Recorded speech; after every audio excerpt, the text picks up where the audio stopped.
ang topic po natin ay pinamagatan po nating maging malusog, malago, at matibay sa pananampalataya.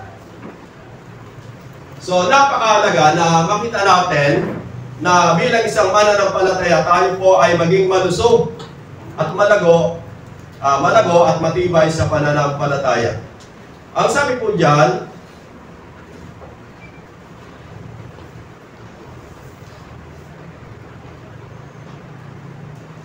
sa aklat po ng Matthew, Kapitulo 4, simula po tayo, Matthew 4, verse 1 to 11. Matthew 4, 1 to 11. So, yun po yung kasaysayan nung ang Panginoon Jesus ay nabuhay dito sa ibabaw po ng lupa.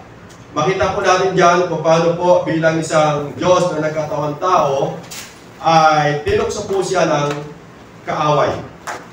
Kasi napakahalaga na makita natin yung kwento. Sabi po dito sa Matthew 4 verse 1, pagkatapos si Jesus ay dinala ng Espiritu sa ilang upang tuksohin ang Diablo. Siya ay nag-ayuno sa loob ng 40 araw at 40 gabi, kaya siya ay nagutom. Dumating ang Diablo at sinabi sa kanya, kung ikaw ang anak ng Diyos, gawin mong tinapay ang mga batong ito. Ngunit sumagot si Jesus, nasusulat, hindi lamang sa tinapay na bubuhay ang tao, kundi sa bawat salitang nagmumula sa bibig ng Diyos.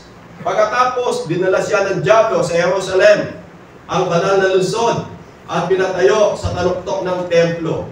Sinabi nito sa kanya, kung ikaw ang anak ng Diyos, magpatulog ka, sapagat nasusulat, sa kanyang mga anghel, ikaw ay tatagubilin, at sa kanyang mga kamay, ikaw ay aanalayan, nang sa mga bato, paa mo ay hindi masaktan. Ngunit, sumagot si Jesus, nasusulat din naman, huwag mong susubukin ang Panginoon mong Diyos. Pagkatapos, dinala siya ng Diablo sa isang napakataas na bundok, at ipinakita sa kanya ang lahat ng kaharian sa daigdig, at ang karangyaan ng mga ito.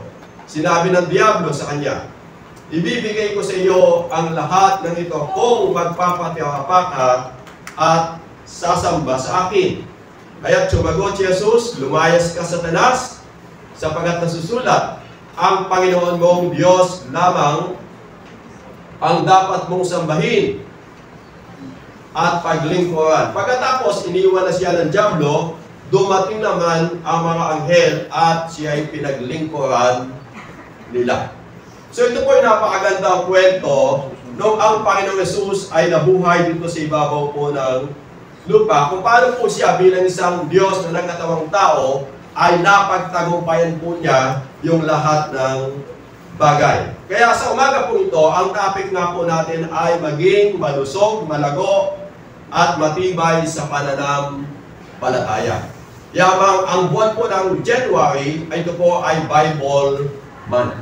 Ito po ay pagkilala sa salita po ng Diyos. Kaya ang bawat isa na naniniwala at nananampalataya sa Diyos ay inuutusan na tayo po ay magbuklat, magbasa ng salita po ng Diyos. Kasi naniniwala po tayo na ang salita ng Diyos, ito po yung ating gabay.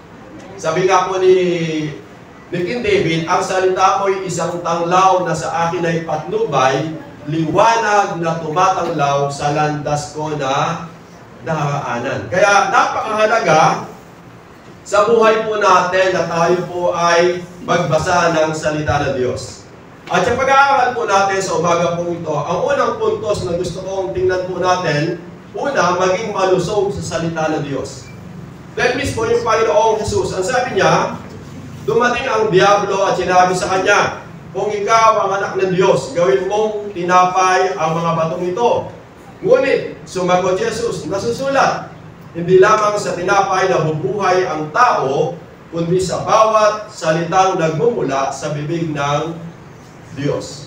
So, napakahalaga na makita natin upang tayo po bilang isang mananampalataya ng Diyos ay patuloy na mabusog sa ating buhay, kinakailangan lagi po tayong nagbabasa, nakikinig ng salita po ng Diyos. Di ba sa isang, sa isang tao?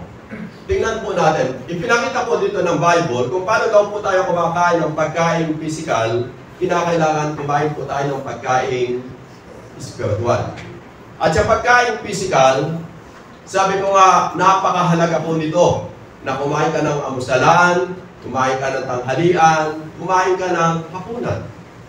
Kasi kapag hindi ka kumain ng tanghalian, ba, kumain ka ng almusalan, tanghalian, hindi ka kumain, ano po yung nagaganap sa physical na katawan? Nanginginig ka sa gutom. Hindi ka makapag-isip ng maayos. Hindi ka makapaggawa ng maayos, di ba? Kasi gutom ka. Pero kapag busog ka, sabi nga po ng isang tao, hindi ako makatulog kapag ako'y gutom, sabi niya.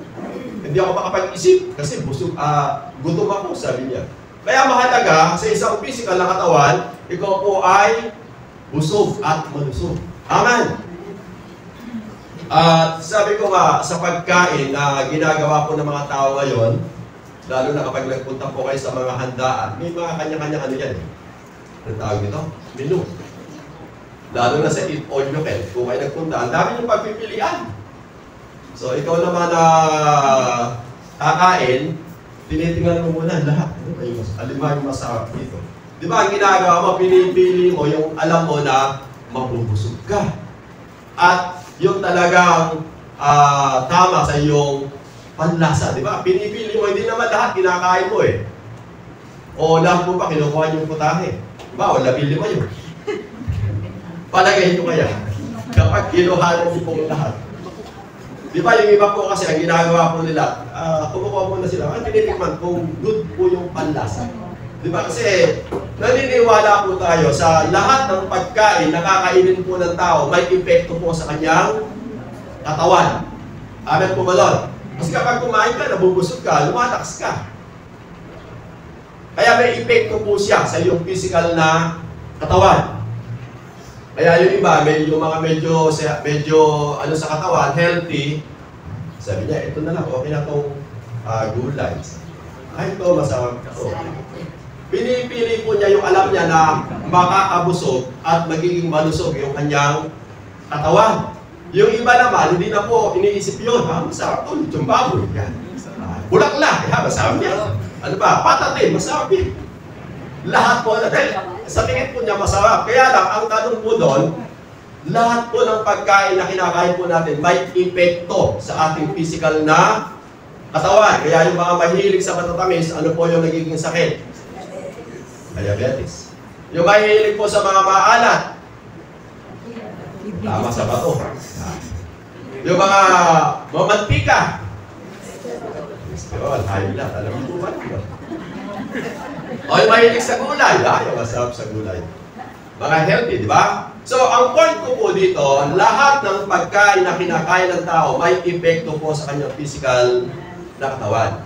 At sabi nga, mahalaga na ingatan po natin yung ating physical na katawan kasi may epekto po ito sa buhay po natin.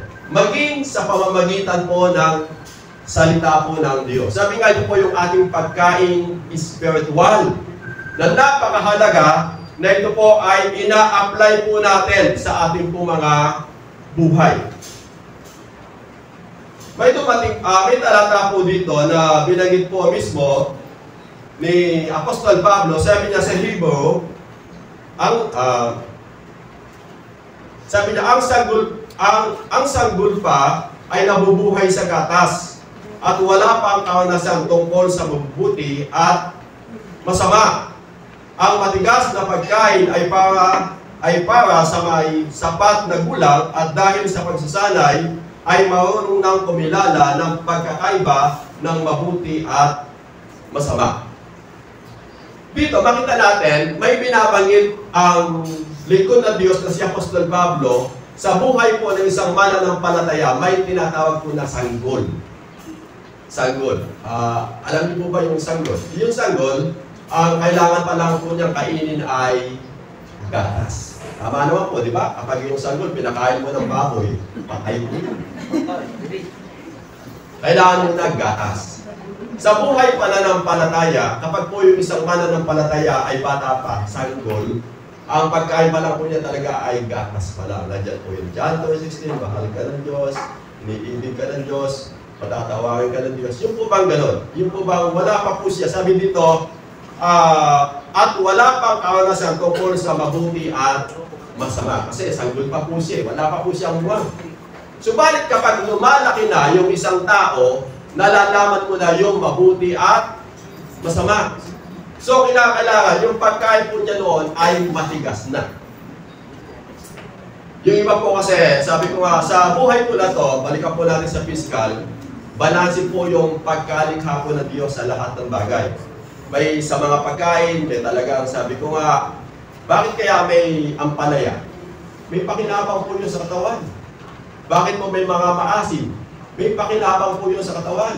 Bakit po may gulay? Pakinabang po yun sa katawan. Bakit po may mga, sabihin po natin, mga matatamis, may pakinabang po yun sa katawan. Huwag lamang pong sobra. Amen po ba doon? Yung iba po, dahil ayaw po ng mapait, hindi po niya nakukuha yung pakinabang sa katawan. Kasi ayaw po kumain ng ampalaya. May pakinabang po yun. Kung bakit nilikha ng Diyos yung ampalaya, may pakinabang po sa katawan po natin yun. Bakit nilikha po ng Diyos yung mga maasim? Kasi may pakinabang po yun sa katawan. Kaya yung pakinabang noon, kapag hindi ka kumakain noon, wala po itong pakinabang sa iyong physical na katawan. Amen! Maging sa gawain ng Diyos, may pakinabang po sa buhay spiritual. Yung tayo po ay dumadalo sa gawain po ng Diyos. May pakinabang po yan. Amen! Yung tayo po ay umaawit, may pakinabang po yan sa buhay spiritual. Na yung iba po kasi, gusto nila, tahimik lang. Ayaw man lang pumalakpak. Alam niyo po ba, kapag tayo pumapalakpak, yung ating mga, sa kamay, may sumisigla po yan. May pakinabang po ito physically, spiritually, may pakinabang po ito sa buhay po natin. Yung ikaw po yung nagtataas po ng kamay, may pakinabang po yan. Kasi, na-exercise po yung kamay mo. Kasi mayroon po magkala, tawagin ko. Hindi ko lang po, ha? Bonsai. Kasi hindi mo na tinatas yung kamay mo. Gano'n na lang. May pakinabang po yan. Lalo na sa buhay spiritual, nasasama po yung Diyos. Amen! Amen! So pinag-aaralan po natin ito upang makuha po natin yung sabi nga pagkain physical at pagkain spiritual. At sa salita ng Diyos, sabi nga natin, maging sa gawain ng Diyos, ito po ay mga tinatawag po nating putahe. Bawa, yung umaawit ka ng pagsambaw, praise, isang putahe po yan ng pagsamba sa Diyos. Yung kung ikaw ay sumasamba, isang putahe ng pagsamba sa Diyos yan. Yung kung ikaw ay nakikinig ng salita ng Diyos, isang magandang putahe po yan sa buhay spiritual. Yung tayo po ay nakakaloob sa gawain ng Diyos, isang putahe po yan ng pagkain po nating spiritual. Kaya kapag ginagawa mo yung mga bagay na ito, may pakinabang po ito sa buhay spiritual. Maging yung gawain po tuwing Friday. Isa po yung putahe na tayo po ay manalangin at ito po ay malaking pakinabang po sa ating buhay spiritual. Kung bakit kanina binanggit ko yung pagkain, yung iba po kasi nilalagpasan, yung ibang pagkain, di ba? Ay, ito lang yung, basta ito lang yung gusto ko. Yung iba, ayaw ko na. Bakit mo kung minsan sa gawain ng Diyos? Ito lang yung gusto ko, basta ako tuwing Sunday lang. Yun lang po yung isang putahe na kinuha mo sa pagkain. Di ba? O kaya po yung iba, isang putahe po na sa gawain po ng Diyos sa paglagong spiritual, yung tayo po ay bumahayo. Nagsasentro. Isa pong yan, isang pagkain ng ating buhay spiritual na patuloy pa po tayong lumago sa gawain po ng Diyos. Kaya sabi po mismo dito ng Panginoon, hindi lang sa tinapay na bubuhay ng tao, kundi kinakailangan mabuhay po tayo sa pamamagitan ng salitang lumalabas sa bibig ng Diyos. Yung salita ng Diyos, ito po yung pagkain po natin spiritually.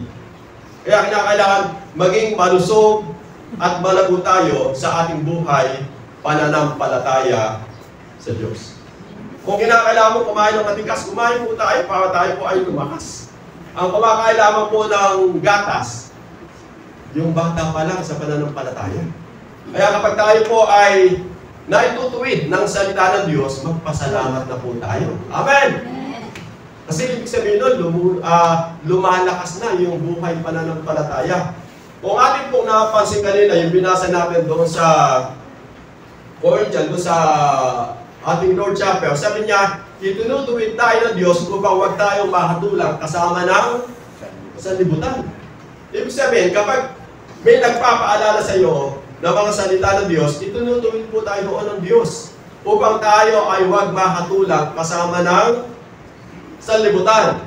Kaya sabi pa rin po ni Apostol Pedro, gaya ng sanggol, kayong malabik sa dalisay na gatas na espiritual upang lumago kayo tungo sa kaligtasan. Sabi nga, yung salita ng Diyos, ito po ay gatas na dalisay na espiritual upang tayo po ay lumago at lumago pa sa pananampalataya sa Panginoon. Kaya kung tayo po ay nakakapakinig ng salita ng Diyos, nasahin po natin na ito'y ating maintindihan, maunawaan, at may apply po natin sa ating po mga buhay upang tayo po'y patuloy pa na lumago.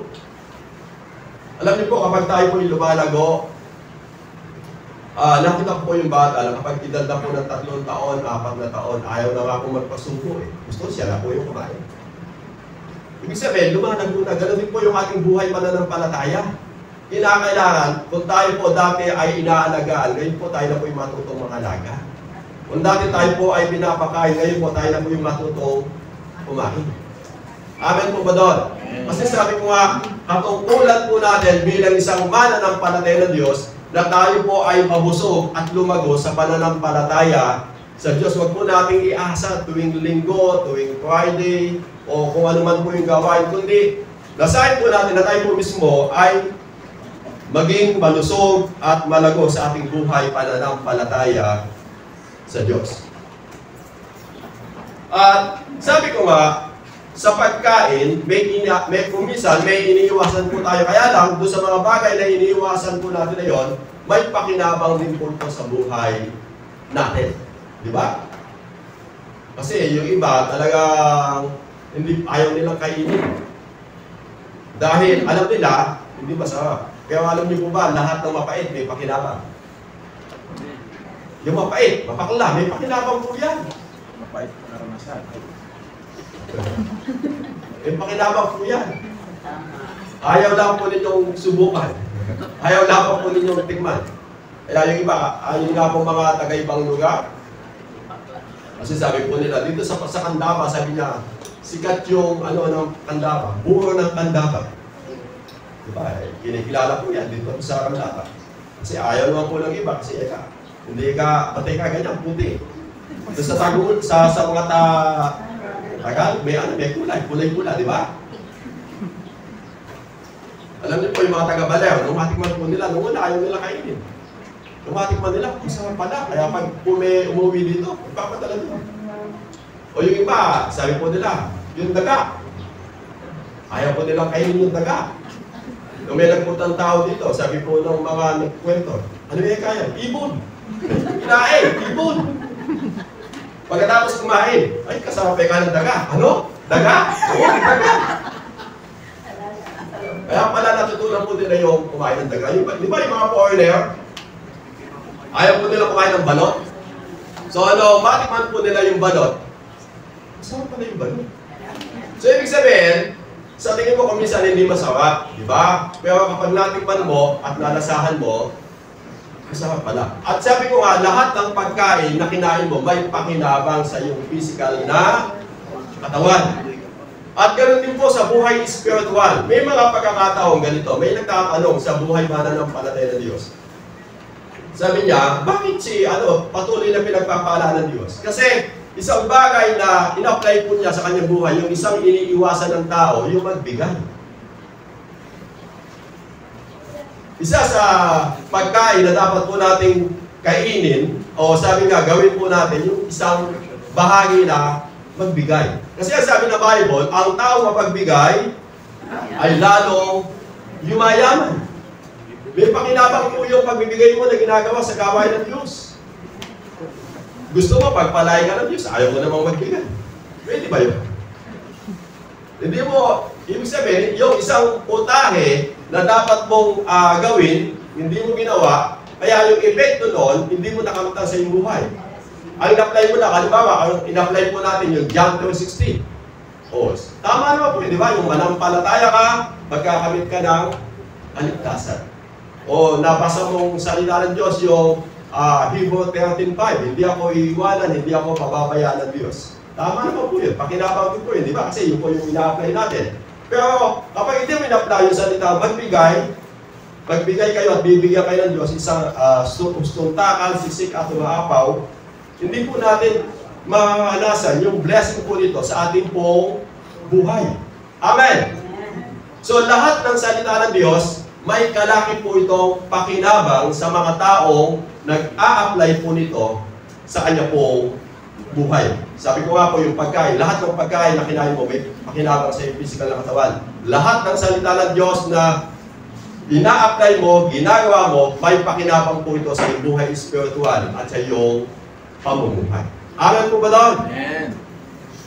Kaya wag po nating, sabi ko nga, tingnan kung bakit yung isa na yon may ganitong pakinabang. Tingnan mo kung ano po yung in-apply po niya, kung bakit po siya nagkaroon po ng malaking pakinabang. Bakit laging nakikita ko laging pinagpapaalala ng Diyos. Ano kaya yung ginagawa niya?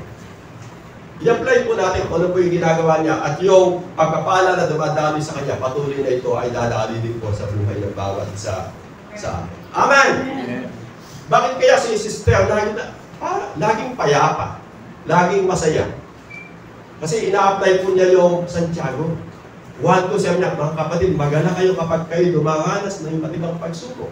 Sapagkat alam niyo na laging tatatag, titibay ang inyong pananampalataya sa pamagitan ng pagsubok. Ibig sabihin, yung salita ng Diyos, dahil ina-apply po niya ito sa kanyang buhay, may pakinabang.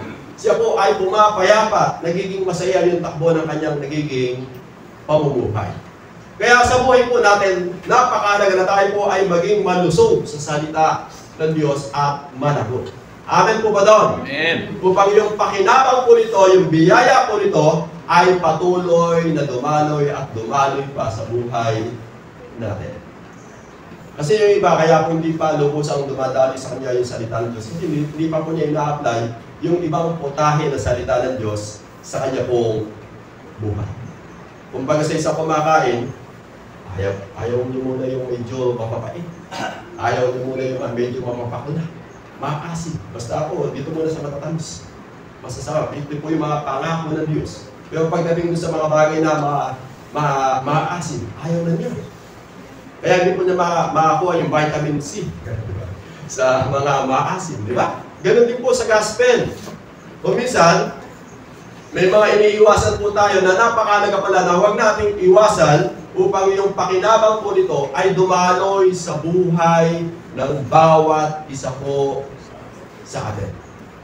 Hanggang sa dumating yung panahon, may-apply na po nating lahat at lahat din po ng mga pangako, biyaya, pagpapala ay dadaloy din po sa buhay ng bawat isa po sa atin. Lagi po nating sinasabi yung salita ng Diyos ay buhay, pakinabang sa bawat isa na maniniwala at nananampalataya sa ating Panginoong Jesus. At sabi nga, noong nabuhay po yung Panginoon, ang ginamit po niya kay Satanas, nasusulat. Yung salitang nasusulat, ibig sabihin nito yung salita ng Diyos. Na sinabi niya, kaya makita natin si Satanas, wala po siyang nagawa noong panahon po ng ating Panginoong Jesus. Pangalawa, na dapat po nating na dapat po tayong lumago, sabi nga dito, maging matibay sa pananampalataya. Alam niyo po, kung minsan dito tayo dinadaya ng kaaway. Sa Matthew chapter 4, verse 8, kailangan maging matibay po tayo dito. Sabi po dito sa Matthew 4:8, pagkatapos dinala siya ng diablo sa isang napakataas na bundok at ipinakita sa kanya ang lahat ng kaharian sa daigdig at ang karangyaan ng mga ito. Sinabi ng diablo sa kanya, ibibigay ko sa iyo ang lahat ng ito kung magpapatiwala ka at sasamba sa akin. Kaya't sumagot si Jesus, lumayas ka, Satanas, sapagkat nasusulat, ang Panginoon mong Diyos ang dapat mong sambahin at siya lamang ang dapat mong paglingkuran. Pagkatapos, iniwan na siya ng diablo. Dumating naman ang mga anghel at siya ay lingkuran. So, maganda bilang isang mananampalataya ng Diyos, pwede po nating sabihin, sa lahat po ng, sabi nga dito, sa lahat po ng karangyaan. Sa verse 8, pagkatapos dinala siya ng dyablo sa isang napakataas na bundok at ipinakita sa kanya ang lahat ng kaharian sa daigdig at ang karangyaan ng mga ito. At sinabi ng dyablo sa kanya, ibibigay ko sa iyo ang lahat ng ito o papaka at sasamba sa akin. Alam niyo po, kung minsan ito po yung isa na gawa po ng kaaway sa buhay ng tao. Yung ipapakita sa iyo yung lahat ng kayamanan at karangyaan sa buhay upang ikaw ay mapalayo sa harapan po ng Diyos. Subalit kapag yung isang tao matatag sa pananampalataya sa Diyos, pwede mo sabihin, Satanas, huwag mo kong tutoksohin sa mga bagay na yan. Kundi sa lahat ng mga bagay na yan, ako'y patuloy na maglilingkod sa Diyos. Nasabi dito sa Matthew 6:24, walang aliping makapaglilingkod sa dalawang Panginoon, sapagkat kapuputan niya ang isa at iibigin ang ikalawa. Paglilingkuran ng tapat ang isa at hahamakin ang ikalawa. Hindi ninyo maaaring paglingkuran ng pareho ang Diyos at ang kayamanan. So, sa buhay po natin bilang isang lumalago na sa pananampalataya sa Diyos, kinakailangan, alam po natin kung sino po yung ating paglilingkuran. Alam po natin kung sino po yung ating uunahin sa ating po mga buhay. Amen! Diyos ba o kayamanan? O yung nagbibigay o yung ibinigay? Ganun lamang po siya kasimple, di ba? Kapag ang inuna mo, yung nagbibigay, patuloy na makakamtan mo yung mga bagay na ibinibigay. Pero kapag ang inuna mo, yung ibinigay, at hindi po yung nagbibigay, mauubos po yan. Amen! Sabi nga, maging matibay po tayo sa pananampalataya. Na hindi po tayo madadaya po ni Satanas pagdating po sa salitang kayamanan at karangyaan. Lagi po natin ipinapaalala yung naganap po doon sa California. Yung ipinagmamalaki po nilang bilyon sa isang iglap na sunod. Nasaan ngayon yung bilyon? Wala, di ba? Kasi sabi nila, wala daw ambag ang Diyos din. Nung nawala sa kanila, ano po yung ipagmamalaki po nila ngayon? Wala. So sabi ko nga, hindi tayo pwede maglingkod ng sabay. Kailangan may dapat unahin sa buhay po natin. Ngayon 2025, unahin mo yung Diyos sa buhay mo. Amen po ba doon? At ang lahat ng bagay na kailangan mo, kayang ibigay ng Diyos. Sa 1 Timothy 6:10, nasabi niya dito, sapagkat ang pag-ibig sa salapi ay ugat ng lahat ng kasamaan. Dahil sa paghahangad na yumaman, may mga taong nalayo sa pananampalataya at nasadlak sa maraming kapighatian. Alam niyo po, hindi masama po yung kayamanan. Kasi gusto ng Diyos, sabi po ng Bible, nagpakatukha po siya upang tayo po ay yumaman. Kaya lang, huwag mong iibigin ang kayamanan. Sabi dito kasi, sapagat ang pag-ibig sa salapi ang ugat. Kaya po yung tao na lalayo sa Diyos, minahal na po niya yung kayamanan, hindi po yung Diyos na nagbigay po ng kayamanan. At sabi ko nga, kapag po yung tao, hindi po niya na-manage po yung kayamanan, ikaw mismo, ilalayo ka po sa Diyos. At kung minsan yung tao, sabi ko nga dahil sa kayamanan, pati po yung kanyang pakikipagkapwa-tao ay nababago. Dapat hindi po tayo yung binabago ng kayamanan, kundi yung kayamanan ang ating pong minamanage sa ating pong mga pamumuhay. Kasi ito po yung, di ba? Ito po tayo. Ito yung ulo. Yung bulsa, ito lang po siya. Ito po yung lagayan po natin ng pera. Nasa baba. Kaya lang, ang nangyayari po kung isang baliktad. Yung bulsa natin. Siya po yung nagmamanage sa tao, di ba? So, wag pong ganon. Kahit ikaw po yung maging pinakamayaman sa buong mundo, wala po tayong pwedeng ipagmalaki sa Diyos. Amen! Kasi sabi ng Bible, makamtan mo man yung yaman ng buong mundo, kung mapahamak naman ang iyong kaluluwa, wala daw po itong kabuluhan. Walang pakinabang. Eh kung minsan, hindi pa po tayo ganong kayaman, nakakalimutan na po ng tao yung Diyos. Sana wag po. Sabihin mo sa katabi, wag mo kalimutan ng Diyos. Kasi kapag kinalimutan po natin yung Diyos, baka makalimutan din po tayo ng Diyos. Kaya sabi po dito, ulitin ko lang, sapagkat ang pag-ibig sa salapi ang ugat ng lahat ng kasamaan. Dahil sa paghahangad na yumaman, may mga taong nalayo sa pananampalataya. Kapag po yung isang hanap buhay maglalayo sa iyo sa Diyos, hintuan po natin. Manalangin po tayo, Lord, bigyan mo po ako ng hanap buhay na lalo pa po ako mapapalapit sa iyo, hindi po ako mapapalayo sa iyo. Amen! Kasi kung yung hanap buhay na yun ang magpapalayo sa Diyos, ay tigilan po natin. Hindi po yun ang tamang kalooban po ng Diyos. Ang tamang hanap buhay na nanggaling sa Diyos, yung pong hanap buhay na ikaw po ay mapapalapit sa Diyos. Kasi hindi lamang po ang God ang nagpapala, maging sa Satanas, pinagpapala po yung tao upang yung tao mapalayo po sa Diyos. Kaya binanggit po yan ni Santiago, sabi niya, huwag kayong padaya. Lahat ng mabuti at sakdal na kaloob ay buhat sa Diyos. Lahat po ng mabuti, sakdal, galing sa Diyos. Kaya huwag daw po tayong padaya. Kasi kung minsan, may mga blessing na alam po natin sa Diyos daw. Pero ang totoo pala, hindi sa Diyos. Kasi bakit? Inilalayo po tayo sa Diyos. Yung blessing na galing sa Diyos, yung tao, patuloy po niyang inilalapit sa Diyos at patuloy po siyang nagpapasalamat at naglilingkod sa Diyos. Huwag po natin hintayin na sabi po dito, dahil sa paghahangad na yumaman, may mga taong nalayo sa pananampalataya at nasadlak sa maraming kapighatian. Yun po yung malungkot. Nasadlak ka pa sa maraming kapighatian. Kaya ang gagawin nyo lang, patawad, nagsisisi. Nagsisisi ka na lang. Di ba? Kaya yun po. At ang tingnan po natin, sabi po dito ni Apostol Pablo, ngunit dahil kay Kristo, ang mga bagay na pinapahalagahan ko noon, ay itinuring kong walang kabuluhan ngayon. Oo, itinuring kong walang kabuluhan ang lahat ng bagay bilang kapalit ng lalong mahalaga ang pagkakilala kay Kristo Jesus na aking Panginoon.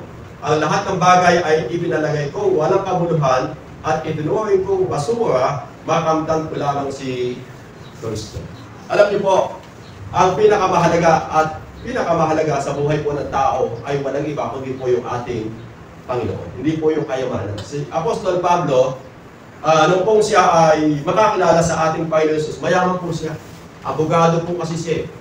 May mataas po siyang katungkulan. Subalit, sa kabila po ng lahat ng bagay na yon, sabi niya, hindi niya ito tinignan na mahalaga. Kundi ang nakita niya na pinakamahalaga sa buhay po niya, walang iba kundi po yung ating Panginoong Jesus. Amen po ba doon? Amen.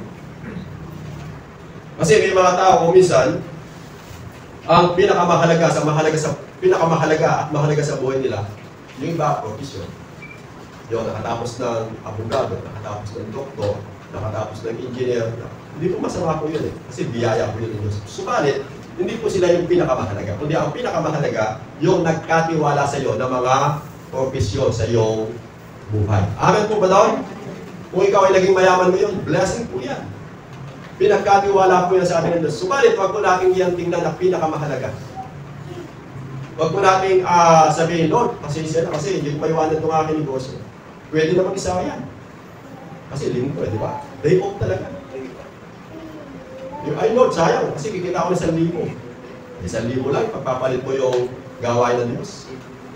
Sabi nga na Bible, sa'yo na po yung kayamanan ng buong mundo. 1,000 lang. Di ba? Kaya lang, dahil hindi ko nakita yung pinakamahalaga, kung minsan, nagagawa po natin yung mga bagay na iyon sa buhay natin. At hindi natin nakita yung biyaya na kapag inuna mo yung Diyos, lahat ng bagay kaya ipagkaloob sa atin ng Diyos. Kumbaga sa isang pagkain na tinanggap mo sa buhay mo at nakita mo yung pakinabang nito sa iyong buhay. Kaya kapag po yung tao nalasahan po niya talaga yung salita ng Diyos at nakita po niya yung pakinabang nito sa buhay po niya, patuloy po niya itong kakainin o sabi nga, i-apply sa kanya pong buhay bilang isang mananampalataya po ng Diyos. Pero kapag hindi mo pa nasubukan at hindi mo pa nakamtan yung biyaya po nito, talagang hindi mo siya i-apply sa iyong buhay. Pero sabi nga natin, kapag in-apply mo ito, makikita po natin yung pakinabang sa buhay po natin.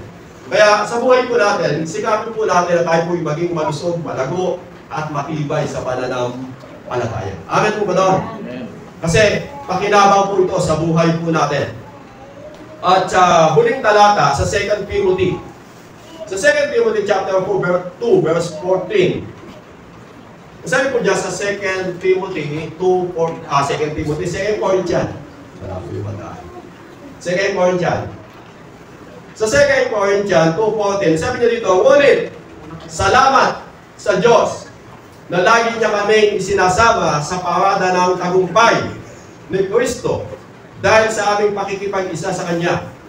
At sa pamamagitan namin ay pinalalaganap ng Diyos sa lahat ng dako ang mabangong halimuyak ng pagkakilala sa Kanya. Sabi dito ni Apostol Pablo sa 2 Corinthians 2:14, ngunit salamat sa Diyos, lagi niya kaming isinasama sa parada ng tagumpay. Alam niyo po ba tayo po mga mananampalataya ng Diyos ay mananagumpay dahil sa ating pakikipag-isa kay Kristo. Lahat po tayo mananagumpay. Ang kinakailangan mo lang gawin po natin yung mga dapat po natin gawin bilang isang mananampalataya ng Diyos upang patuloy nating maranasan yung mga pangako ng Diyos sa pamamagitan ng Kanyang mga salita at patuloy po nating maranasan yung tagumpay na ipinagkaloob na sa atin ng ating Panginoong Jesucristo. At yung 2025, tagumpay na po yan kasi 2,000 taon na po yung nagdaan, nagtagumpay na po yung ating Panginoong Jesus. At sa lahat na nakipag-isa kay Kristo, lagi silang isinasama ng Diyos sa parada po ng tagumpay. Kaya sa buhay po natin, magpatuloy lamang po tayo na lumago pa sa buhay pananampalataya. At sabi nga, patuloy po natin busugin yung ating buhay spiritual sa pamamagitan ng salita ng Diyos upang yung mga pakinabang nito ay patuloy na dumaloy pa at makamtan ng buhay ng bawat isa po sa atin. Amen.